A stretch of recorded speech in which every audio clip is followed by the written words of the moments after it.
Well, my friends, welcome back to the Addy Talk Show.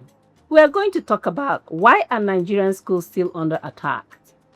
In Oyo State, in southwestern Nigeria, what began as an ordinary school morning quickly turned into panic.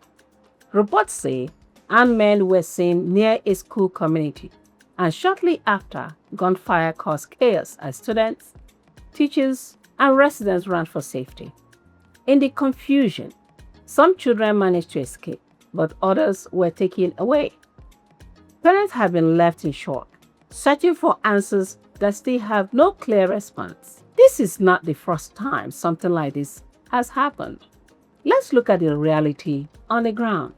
School kidnappings in Nigeria are no longer isolated incidents. They are becoming a repeated pattern across several states. The case of abduction in Oyo State has led to protests in Ibadan, especially after the killing of a teacher in captivity and the inability of the government to secure the release of these children for weeks. The situation has triggered panic across communities, and parents are crying for their children to be brought home.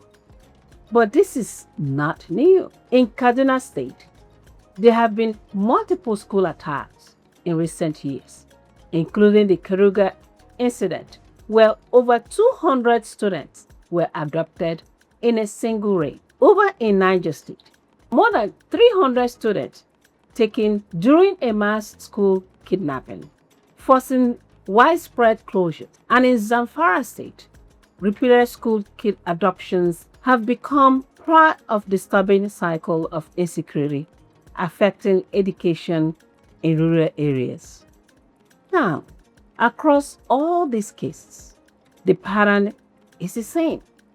Armed groups target schools that are poorly protected, often in remote locations, and strike where response is low.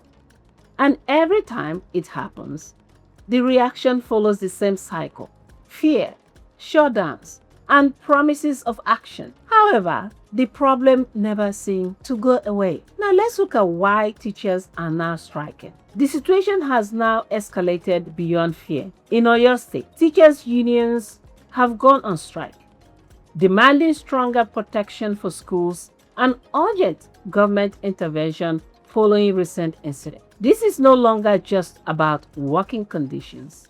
It is about safety. Some say they can no longer continue teaching in environments where classrooms can become a target at any moment. And now protests are spreading across communities, demanding answers. Exams have also been affected in schools. What started as insecurity is now disrupting education itself. Education that is very seen in Nigeria. Now let's look at the bigger security question. This raises a bigger national issue. How did schools become such easy targets? Security experts point to several factors: difficult terrain, slow emergency response, and armed groups exploiting gaps in surveillance. Now, the truth is that this is no longer just about isolated attack. It is about a system under pressure. A system where schools remain vulnerable. Teachers are afraid, parents are anxious, and protests are becoming part of the response. So the real question is not just why is this happening, but rather how long will it continue before something changes? Now, my friends, what do you think? Should schools in Nigeria have stronger armed protections? Or is the solution deeper than security alone? My friends, share your thoughts in the comments. Please like, share, and subscribe to the Addy Talk channel. Because here, we don't just report stories, we ask the questions people are afraid to ask. Thank you